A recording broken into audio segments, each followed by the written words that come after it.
It's Love Ed with Julie and MJ. I'm Michael Johnson, the co-founder and Dean of Dating at Future Marriage University, and I am here with my lovely co-founder and the ever so lovely Julie Johnson. I like that one. Yes. I won't argue with that. Ever so lovely.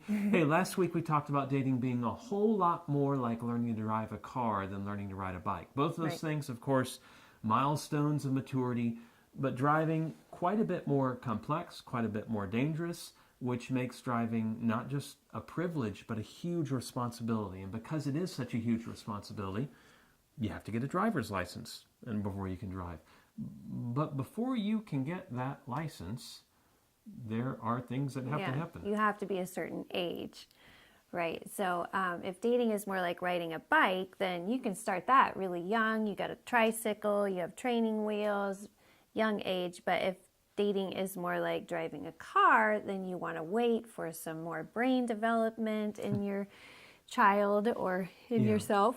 Timmy, our youngest, who's 10 now, has loved cars his entire life. He was that little Fred Flintstone car that you little move around. types. They're orange and red. Little plastic. He would get in those even when he couldn't really fit anymore. You'd have to pry him in and out, but he loved that car. Yep. He also was a backseat driver. Something about him and vehicles and going places. So I'd be out running errands and he's bossing me around. Turn right, turn left. He loves to drive. He just wanted to be a help. Yeah. But could you imagine a world where as soon as a kid showed interest or love of cars, you're like, well, hey, here's some keys. Would you like to drive one? That world would be a dangerous world to live in. Yep. And yet that's what we see with dating. As soon as a kid shows an interest or a love of people of the opposite sex, well, boom, all, for that matter, same sex today.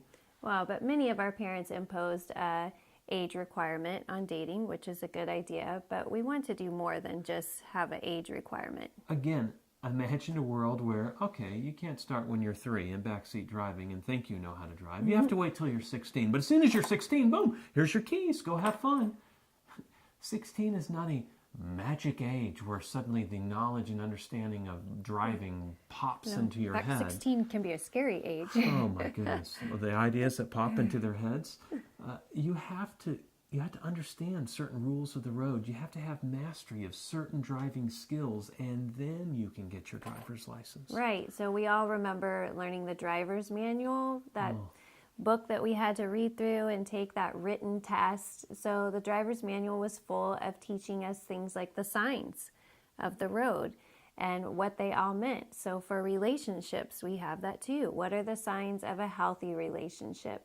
What are the signs that a relationship is going sour and needs to be ended? There's also in that driver's manual the requirements. There's some strict requirements for driving, especially talking about drinking and driving. There's lots of rules and laws. And so for dating, there's restrictions.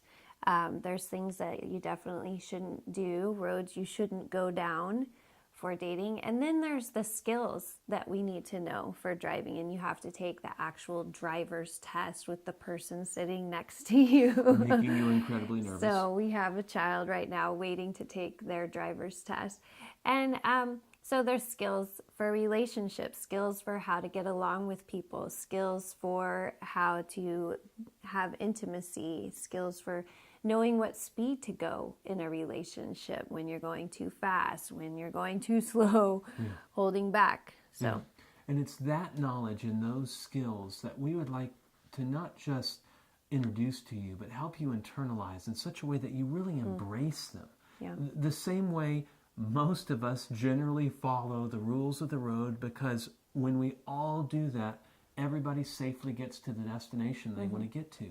And yet we don't see that in dating. We don't see the majority of people safely getting to the destination they hope to get to.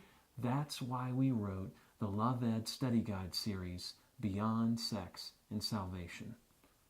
And we'll be talking about that next time on Love Ed with Julie and MJ. Love Ed!